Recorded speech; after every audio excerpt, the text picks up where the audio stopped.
irmãos, muito boa noite para vocês. E agora, para iniciarmos o nosso culto, vamos começar a orar. Senhor Deus, muito obrigado por mais um dia de vida. Abençoe toda a nossa família e perdoe os nossos pecados. Jesus, olha, eu peço para o Senhor que o Senhor aceite o nosso culto, que a nossa presença seja tudo o nosso presente para o Senhor, que o Senhor possa perdoar os nossos pecados, que o Senhor dá-nos refúgio na sombra das tuas asas. Em nome de Jesus, eu honro e agradeço. Em nome de Jesus, amém e amém.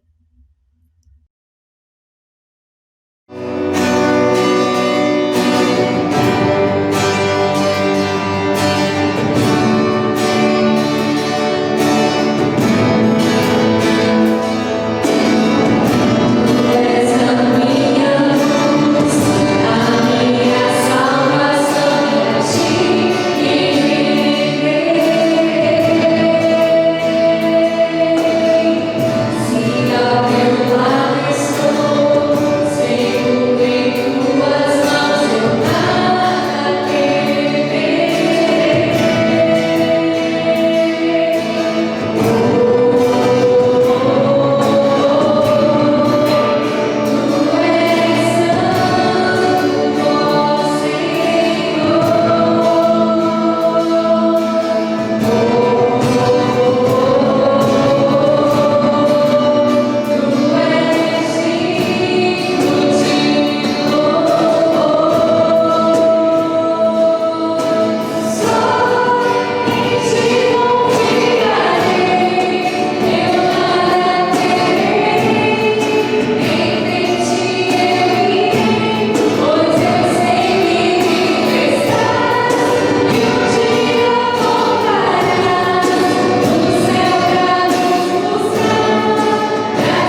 ruins, mas eu queria deixar um versículo para os irmãos, o que Deus, Jesus diz para nós.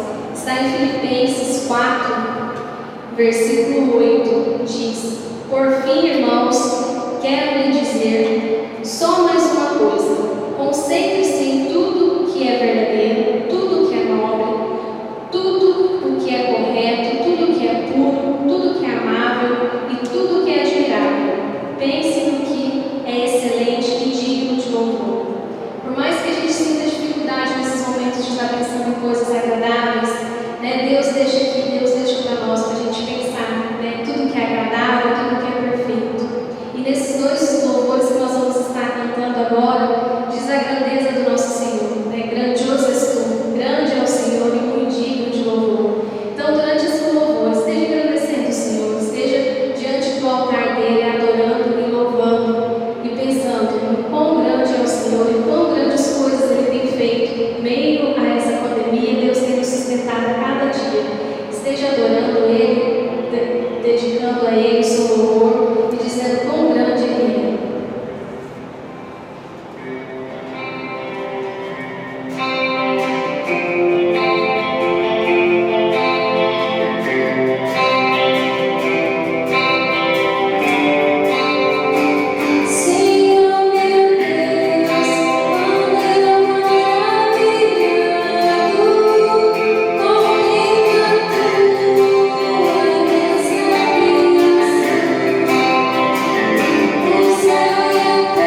alegria poder participar com vocês esta noite. Eu agradeço pela oportunidade e eu peço que vocês me acompanhem na leitura bíblica. Mateus 7, de 17 a 29. Mateus 7, de 17 a 29. A Bíblia diz o seguinte: semelhantemente, toda árvore boa dá frutos bons, mas a árvore ruim dá frutos ruins. A árvore boa não pode dar frutos ruins, nem a árvore ruim pode dar frutos bons. Toda árvore que não produz bons frutos é cortada e lançada ao fogo. Assim, pelos seus frutos, vocês o conhecerão. Nem todo aquele que me diz Senhor, Senhor, entrará no reino dos céus, mas apenas aquele que faz a vontade de meu Pai que está nos céus. Muitos me dirão naquele dia: Senhor, Senhor, não profetizamos em teu nome não expulsamos demônios e não realizamos muitos milagres? Então eu lhes direi claramente: nunca os conheci. Afastem-se de mim, vocês que praticam o mal. Portanto, que quem ouve estas minhas palavras e as pratica é como um homem prudente que construiu a sua casa sobre a rocha. Caiu a chuva, transbordaram os rios, sopraram os ventos e deram contra aquela casa, e ela não caiu, porque tinha seus alicerces na rocha. Mas quem ouve estas minhas palavras e não as pratica é como um insensato que construiu a sua casa sobre a areia. Caiu a chuva, transbordaram os rios, sopraram os ventos e deram contra a casa, e ela caiu, e foi grande a sua queda. Quando Jesus acabou de dizer essas coisas, as multidões estavam maravilhados com o seu ensino, porque ele as ensinava como quem tem autoridade e não como os mestres da lei. Uma boa noite para vocês. Olá, queridos irmãos, boa noite. Prazer enorme estar aqui com vocês, podendo participar desse culto em louvor e adoração ao nosso Deus. Nós vamos orar agora, pedir a bênção e a graça do Senhor sobre as nossas vidas, que muito precisamos, não é mesmo? Vamos orar? Querido Deus, querido Pai, em nome do Senhor Jesus, nós estamos aqui mais uma vez na Tua presença, agradecidos a Deus pela forma como o Senhor tem sustentado as nossas vidas até aqui. E mais uma vez também, Pai, queremos nos colocar diante do Senhor como igreja, pedindo a Deus a Tua ajuda, a Tua bênção, o Teu socorro, especialmente nesses dias difíceis, quando nós temos uma doença aí fora tão severa, tão perigosa. Pedimos a Deus, como igreja, a Tua proteção, pedimos a Deus a Tua provisão, Pai, porque continuamos também dependendo de Ti para tudo aquilo que necessitamos como igreja. Então, Pai, agora em nome do Senhor Jesus, eu quero colocar cada família, cada vida que participa conosco aqui na Quinta Igreja Batista, todos aqueles que antes desse tempo de doença estavam ali participando conosco.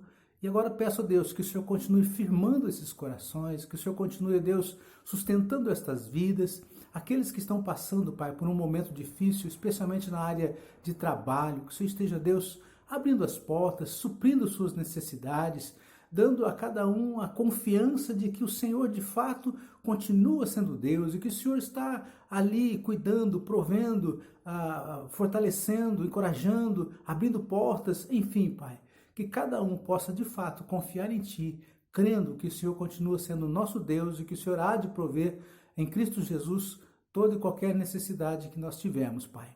Peço a Deus uma bênção especial, de uma maneira muito especial, pelos doentes da nossa igreja, aqueles que estão passando por adversidades nessa área física, Pai. Ó Deus bendito, cura, restaura, traga de volta a saúde que cada um precisa, para que cada um continue também firmado no Senhor, trabalhando e vivendo tudo aquilo que com certeza o Senhor tem para cada um viver. Abençoe, Pai, a área emocional, nesses dias difíceis de tribulação. Muitas vezes as nossas emoções, elas também tendem a se descontrolar. Traga equilíbrio, traga paz, traga calma na alma de cada um, para que consigamos, ó Deus, seguir adiante, seguir em frente, dependentes também do Senhor nesta área da vida, Pai. Peço a Deus a tua bênção na vida do nosso país, né? Pensando no nosso presidente, dê sabedoria a ele, Pai, em como conduzir essa nação. Livra-nos, ó Deus, desses males que tem por aí, da corrupção que é tão grande, ó Deus, no contexto da nossa vida social e política. Ó Deus, Pai bendito, nos livra desse mal que se arraigou em nosso país, ó Deus, que esta seja uma oportunidade de mudança, que nosso país passe realmente por uma verdadeira mudança, uma verdadeira transformação nessa área, e nós possamos viver como brasileiros de uma forma mais leve e mais tranquila também. Pai querido, muito obrigado pela oportunidade que o Senhor nos dá, de mesmo à distância, estando longe uns dos outros, mas virtualmente podemos nos reunirmos aqui e falarmos contigo como igreja. Mais uma vez, peço a tua bênção sobre a vida da liderança da nossa igreja, o nosso pastor, os demais líderes que fazem parte do dia a dia da igreja. Cuida de cada um, firma os passos de cada um, e que em tudo, Pai, tenhamos sabedoria vinda dos altos céus para conduzir o teu rebanho, a tua igreja, de maneira, Deus, que sejamos luz na vida daqueles que ainda não te conhecem. Ó Deus querido, cuida de cada vida, em nome do Senhor Jesus.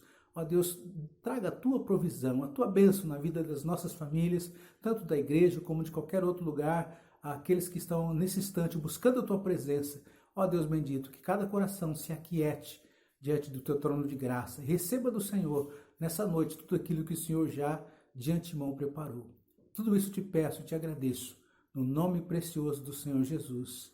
Amém.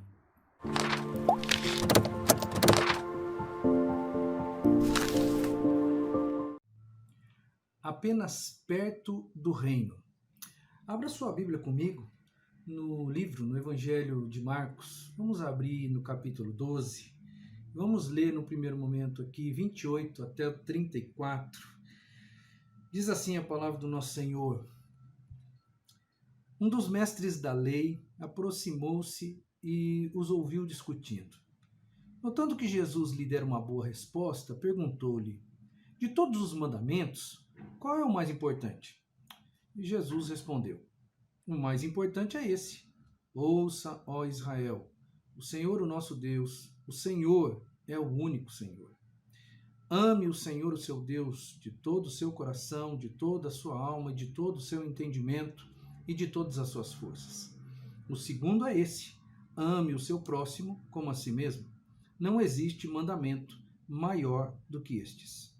Muito bem, mestre, disse o homem. Estás certo ao dizeres que Deus é único e que não existe outro além dele. Amá-lo de todo o coração, de todo o entendimento e de todas as forças, e amar ao próximo como a si mesmo, é mais importante do que todos os sacrifícios e ofertas. Vendo que ele tinha respondido sabiamente, Jesus lhe disse: você não está longe do reino de Deus. Daí por diante, ninguém mais ousava lhe fazer perguntas. Apenas perto do reino. O texto aqui aponta para um diálogo entre Jesus e um escriba. Bom, para a gente fazer uma interpretação correta, nós precisamos saber alguns dados importantes aqui para não errarmos nas nossas afirmações. Primeira coisa que eu preciso saber é o que era um escriba, o que era de verdade. Às vezes a gente tem uma noção do que é um escriba, mas eu quero aqui trazer algumas informações. Bom, no contexto de Velho Testamento, o que era um escriba? Um escriba, a palavra hebraica para escriba é safar ou safer. O grego é gramateus. O que era, né, no Velho Testamento, o que era um escriba?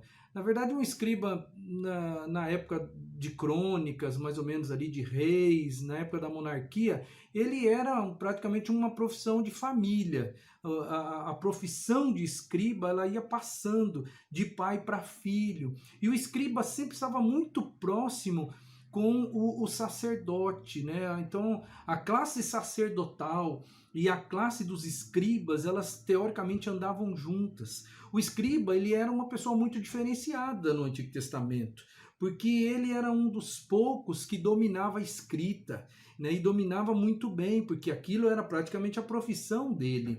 Ele, então, por dominar a escrita, ele era copista da lei, ele era um intérprete da lei, porque ele naquela época, a gente precisa entender, não existia imprensa, as coisas eram copiadas, tudo era copiado à mão. Então era o escriba que fazia esse trabalho, ele copiava a lei e de tanto copiar a lei, né, e as leis, no sentido geral, ele acabava sendo um intérprete da lei, um perito na lei. Por isso que, em alguns momentos, ele vai ser chamado de perito na lei.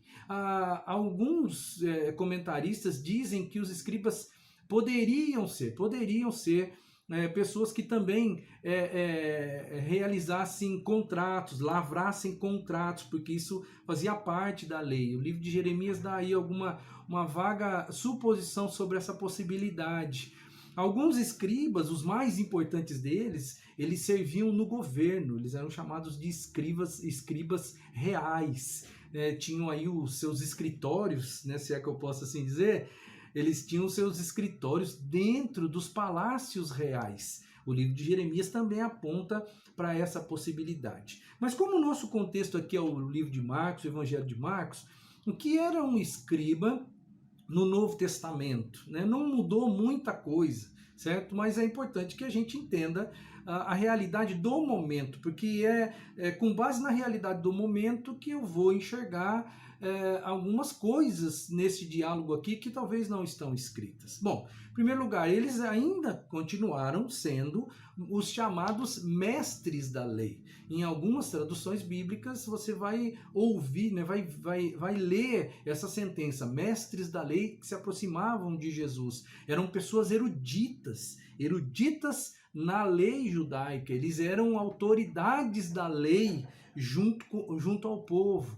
Eles estavam politicamente atrelados aos grupos existentes da época, grupos religiosos e políticos, porque o povo de Israel, dentro do contexto sociológico deles, existiam os grupos principais ali, e dentre os principais existiam os saduceus e os fariseus. Existiam escribas que vinham da linha dos saduceus, e essa era a maioria, tá? Mas existiam também alguns escribas que vinham da linha, né, teológica, doutrinária, sociológica dos fariseus. Hoje, trazendo para os nossos dias atuais, o rabino, né, você já ouviu falar nessa expressão judaica, o rabino. O rabino é a palavra que hoje, nos termos atuais, define o escriba do Novo Testamento. Então hoje eles não chamam mais escribas, e sim rabinos, tá? E esse escriba, narrado aqui no Evangelho de Marcos, a Bíblia diz que esse aqui, ele era fariseu. É importante você olhar a leitura anterior do capítulo 12, que no capítulo 12, versículo 18, Jesus tem uma conversa, uma discussão teológica com os saduceus. E depois dessa discussão teológica com os saduceus, aparece esse escriba fariseu, que tem um ponto de vista teológico diferente dos saduceus, e vai então aproveitar o gancho e vai conversar com Jesus. É importante que você tenha tudo isso em mente. E tem um detalhe aqui do texto, que ele é base para o título. O título do sermão hoje é apenas perto do reino. E o verso 34, eu vou ler de novo para você, ele traz aqui o suprassumo de onde eu quero chegar nessa palavra de Deus para o seu coração nesse dia. Diz a palavra que após conversar com Jesus, né, aquele fariseu ouve de Jesus o seguinte relato. Vendo que ele tinha respondido sabiamente, Jesus lhe disse: você não está longe do reino de Deus. O que será que veio à mente desse escriba fariseu quando ele recebeu essa palavra de Jesus? O que será que ele raciocinou na hora? Peraí, eu, uma pessoa super importante, eu, uma pessoa letrada, eu, um perito na lei, eu, um conhecedor da lei de Deus, você está querendo dizer para mim que eu não estou longe do reino de Deus? Porque o que significa não estar longe? Significa que está perto, certo? Mas o que significa estar perto? É não estar dentro. Você consegue compreender a sutileza de Jesus quando dá essa resposta para esse escriba fariseu? Você não está longe do reino. Não estar longe é não estar dentro do reino. E era isso que importava para qualquer pessoa, né, dentro do contexto judaico, estar no reino de Deus. Eles se julgavam já por si só estar no reino de Deus. Existia uma classificação da humanidade dentro do contexto judaico. Qual que era essa classificação? Bom, povo de Israel é o povo de Deus.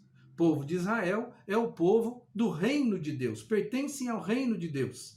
Os outros povos, todos os outros povos estavam fora do reino de Deus, porque eles não eram um povo de Deus. Então, na cabeça de um judeu, principalmente um judeu que levava a religiosidade a sério, a classificação da humanidade era pura e simples. Eu sou judeu, eu estou dentro do reino de Deus. Quem não é judeu está fora do reino de Deus. Mas agora esse escriba, ele se depara com uma expressão de Jesus que é forte. E essa expressão fala para ele assim: você não está muito longe. Mas para qualquer pessoa inteligente, não estar muito longe é não estar dentro. Então, de uma forma muito sutil, e de uma maneira analógica, Jesus comparou o escriba, ou, se é que eu posso assim dizer, ele rebaixou o escriba à posição de gentil, porque Jesus disse: você não está longe do reino, mas você não está dentro do reino. Quem não está dentro do reino é gentil, não é judeu. Pois é, aí começa a ficar intrigante aqui e começa a vir na nossa mente uma pessoa inteligente, uma pessoa letrada, uma pessoa que conhecia a lei de Deus, uma pessoa que tinha várias características positivas. Jesus disse para ele que ele ainda estava fora do reino. Isso começa a fazer com que a nossa mente comece a perceber que esse negócio de reino de Deus, quando se trata de Jesus, a gente precisa entender aonde Cristo quer chegar e o que Cristo quer mostrar para a gente com essa realidade. Bom, por que o escriba estava perto, só perto do reino? E por que ele então não estava dentro do reino? Vamos fazer algumas considerações aqui. Bom, no primeiro momento, por que ele estava perto se ele demonstrou conhecimento das Escrituras? Nem todas as pessoas conheciam as Escrituras, nem na época de Jesus e nem hoje. Mas aquele escriba, aparentemente, ele era um cara que ele conhecia as Escrituras. Pois é, aí vem já um primeiro detalhe importante para mim aqui. Como mestre da lei que ele era, ele apenas conhecia a letra. Ele apenas conhecia a Escritura. Ele apenas era um copista da lei. Ele apenas era um perito da lei. Ele sabia a letra. Só isso. Praticamente só isso. Então essa é uma característica que ao mesmo tempo é importante, mas não é tudo. Porque sendo ele um grande conhecedor das Escrituras, mesmo assim ele recebeu a palavra de Jesus e falou: você não está longe do reino, mas você também não está dentro do reino. O outro C que eu quero destacar aqui para você é que ele concordou com Jesus. Olha que coisa interessante. Os versos aqui vão deixar bem claro para a gente perceber isso. Verso 32 em diante. Muito bem, mestre, disse o homem. Estás certo ao dizeres que Deus é único e que não existe outro além dele. Olha aqui, eu vejo uma pessoa que conhece as Escrituras e agora eu vou ver outra característica positiva desse homem. Eu vejo aqui uma pessoa que, além de conhecer as Escrituras, é uma pessoa que concorda com Cristo, que diz para ele: você está certo, Jesus. Pois é, mas mesmo assim, ele ainda estava na condição que estava quando recebeu a sentença de Jesus no final da história. Olha, o fato de concordar com Jesus é um ponto positivo, sim. Isso aponta para a ideia de que ele poderia estar em um caminho correto. Quando ele concorda com Jesus, isso aponta e fala: olha, você está certo no seu ponto de vista, você está num direcionamento correto. Aos olhos de Jesus, Jesus poderia estar olhando para ele com esse sentimento no coração. Você está no caminho, mas ainda não chegou, porque o final da história diz: você não está longe, você não está longe. O fato dele concordar com Jesus não mudaria em nada a situação dele como pessoa. O fato de eu concordar com Cristo em algumas coisas não faz de mim uma pessoa que está de fato dentro do reino de Deus. É isso que, à luz do Novo Testamento e à luz dos dias atuais, a gente precisa também compreender. Daqui a pouco eu vou começar a aplicar isso para a sua vida e você vai perceber que isso é uma realidade na nossa vida hoje também. Não adianta só eu concordar com as coisas de Deus.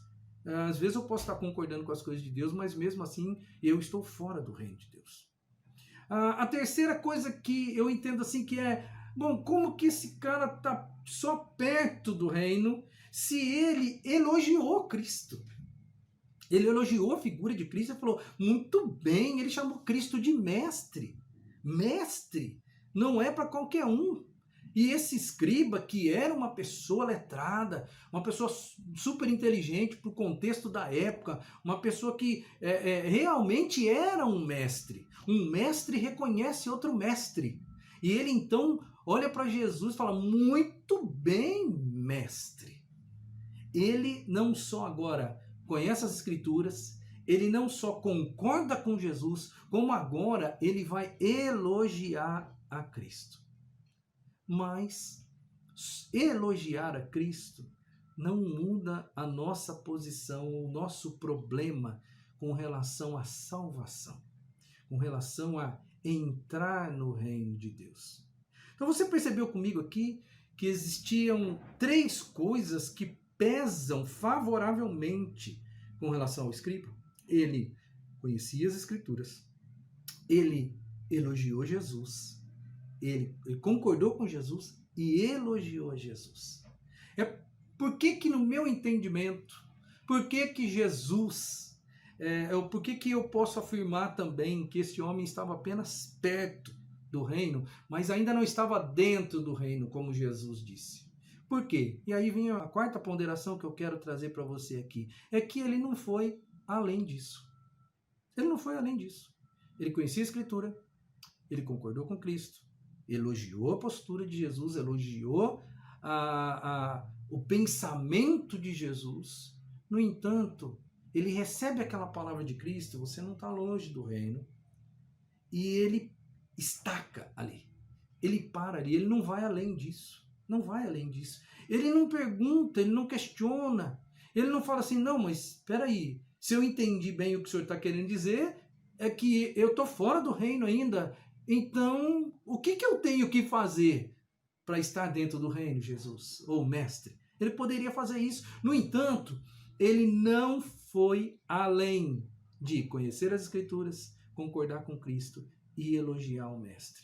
Isso aponta para mim e reforça no meu coração a ótica que Mateus teve deste homem quando ele narrou no Evangelho também esse mesmo relato lá no início do textozinho deste relato, Mateus vai dizer assim, que um fariseu, perito da lei, se aproximou de Jesus e o que ele queria era apenas colocar Jesus à prova. A motivação real do coração desse escriba não era nada mais, nada menos, segundo a ótica de Mateus, do que colocar Jesus à prova. Ele não estava ali preocupado se ele era ou não habitante do reino dos céus. E ele leva então para casa essa palavra dura de Jesus, porque foi uma palavra dura. A narrativa aqui do Evangelho de Marcos, a ênfase, no meu modo de entender aqui, não está no mandamento, nos 2 mandamentos. A ótica dos outros evangelistas, sim, mas na de Marcos parece que ali Jesus é bombardeado pelos fariseus, pelos saduceus, pelos mestres da lei. E você notou como que termina o versículo dizendo assim que daquele momento em diante ninguém mais ousava lhe perguntar mais nada. A ênfase que Marcos trouxe aqui é: aquele homem chegou ali para provar Jesus e Jesus passou para ele a ideia real, a ideia espiritual real que ele deveria ter na mente. Meu querido, você ainda não está dentro do reino. É preciso que alguma coisa a mais aconteça com você. Pois é, ele não foi além disso. Ele não foi além de uma pessoa que conhece as Escrituras, que concorda com Jesus e elogia Jesus. Eu quero começar a fechar essa mensagem trazendo essa realidade espiritual para os nossos dias e de uma forma mais precisa para mim e para você. Por quê? Porque estar perto do reino, a gente já enxergou aqui que estar perto do reino não basta. Estar perto do reino é igual a estar fora do reino. E eu quero pensar com relação a mim e você. Porque nós também somos pessoas que temos certo conhecimento das Escrituras. Nós nos assemelhamos com esse escriba.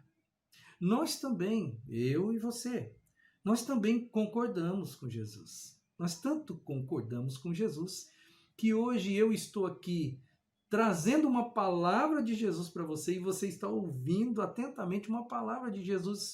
Isso diz muito a nosso respeito, isso diz que nós valorizamos e concordamos com Jesus.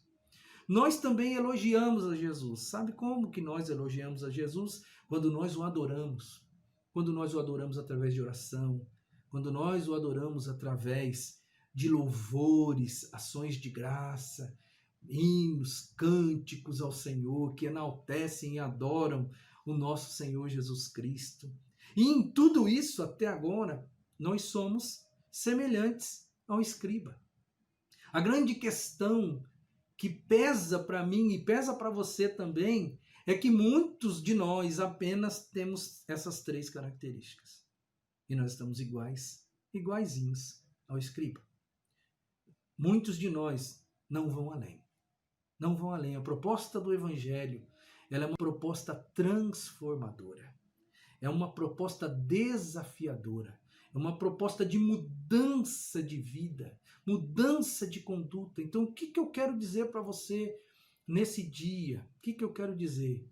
É que muitos de nós também podemos estar perto do reino, mas não dentro do reino. É importante, sim, conhecimento bíblico. Aliás, tem muita gente dentro das igrejas que tem um conhecimento bíblico apuradíssimo. Apuradíssimo porque tem uma mente privilegiada. No entanto, a vida, que é o que importa e que foi certamente a base do porquê de Jesus ter dito isso para ele, para o escriba, que ele não estava longe, mas também não estava dentro. A vida do indivíduo, ela não corresponde àquilo que ele conhece das Escrituras. E isso é uma coisa que eu e você precisamos pensar. Conhecimento das Escrituras é ótimo, é a base da fé. No entanto, se eu não praticar o conhecimento, se eu não vivenciar esse conhecimento, talvez eu vá ganhar de Jesus a mesma resposta que o escriba ganhou. Você não está longe. A outra coisa que acontece é essa concordância que o escriba teve, que às vezes a gente também tem. Nós todos concordamos com o que Cristo fala, concordamos com a palavra de Deus, mas só concordar sem fazer com que essa palavra seja transformadora na minha vida, que ela produza transformação, que hoje eu seja melhor do que ontem, porque eu não só concordei com as palavras de Cristo, mas eu me entreguei a essas palavras, eu mudei o meu estilo de vida, eu sou uma pessoa diferente. Só concordar não vai resolver a minha vida. Só elogiar a Cristo, só enaltecer o nome de Jesus. Todos nós vamos à igreja, frequentamos os cultos, cantamos a Deus, falamos bem de Deus, oramos, dizemos para Ele que Ele é o rei da nossa vida, mas isso às vezes é só da boca para fora. É só da boca para fora. Não adianta eu elogiar Jesus se as palavras de Jesus não transformam a minha mente, o meu coração, o meu procedimento, as minhas atitudes, se ela não faz de mim uma pessoa diferente e melhor dia após dia. Aquele escriba, ele tinha tudo isso, mas ele não foi além. E hoje, infelizmente, as igrejas, ou dentro das igrejas, também existem pessoas que estão na condição exata desse escriba, conhecem as escrituras, eles concordam com as escrituras, eles elogiam Jesus, no entanto, eles não vão além, não caminham um pouco mais, não tem uma transformação real na vida. E talvez, meu querido, talvez, com muito peso no coração e dor na alma que eu digo isso, talvez vão receber de Jesus a mesma palavra. E Jesus vai dizer, olha, você não estava longe do reino de Deus. Eu quero deixar um último texto para você perceber que esta palavra que foi dada ao escriba, indiretamente, ela foi dada aos discípulos. Mateus, no capítulo 5, o versículo 20, diz assim a palavra de Deus, pois eu lhes digo que se a justiça de vocês não for muito superior à dos fariseus e mestres da lei, de modo nenhum entrarão no reino dos céus. Jesus aqui está falando para os seus discípulos. Jesus está falando para a sua igreja. Jesus está falando para mim e para você. Se a nossa justiça não for superior a desse escriba, nós também não vamos entrar no reino dos céus. Eu preciso ter conhecimento das escrituras. Eu preciso de fato concordar com a teologia de Jesus. Eu preciso adorar esse Jesus. Eu preciso de verdade mesmo elogiar, mas eu preciso ir além. Eu preciso ter uma vida que condiz com tudo que está escrito na escritura, que eu conheço, com tudo o que Jesus concorda, e eu preciso não só concordar da boca para fora, mas a minha vida tem que dizer que eu concordo com isso, e eu tenho que elogiar Cristo com sentido. Meu querido, em nome de Jesus, a minha oração é para que todos nós estejamos dentro do reino. Ali é o nosso lugar. Jesus veio para nos colocar dentro do reino. Mas preste atenção nas palavras de Cristo. A nossa justiça, ela precisa ir muito além desse escriba aqui. A nossa justiça, ela tem que ir além dos fariseus, dos escribas, dos mestres da lei. Porque se isso não acontecer, nós também não vamos entrar no reino dos céus. E o que eu entendo com isso é vida transformada pelo Espírito Santo de Deus. Não vida que pura e simplesmente concorda com Cristo, concorda com as afirmações da Bíblia, né? E não vida que simplesmente elogia o Senhor. Que o Espírito Santo de Deus complete essa palavra no seu coração, que você medite sobre ela e que você perceba aonde você está, longe, perto ou dentro do reino. A minha oração é que você esteja dentro, para a honra e glória do Senhor Jesus. Tenha uma semana abençoada, na graça, na paz, com muita alegria, com saúde, e que em nome de Jesus, Deus caminhe contigo, como sempre tem caminhado, e você seja uma pessoa feliz. Deus abençoe a todos. Queridos irmãos, não podemos nos ver fisicamente, mas que bênção poder virtualmente chegar nas casas dos irmãos. Nós vamos orar agora agradecendo pela palavra e também pedindo aí misericórdia de Deus nesse desafio que hoje enfrentamos. Oremos. Senhor Deus, obrigado, Pai, porque eu e meus irmãos pudemos ouvir a Tua palavra.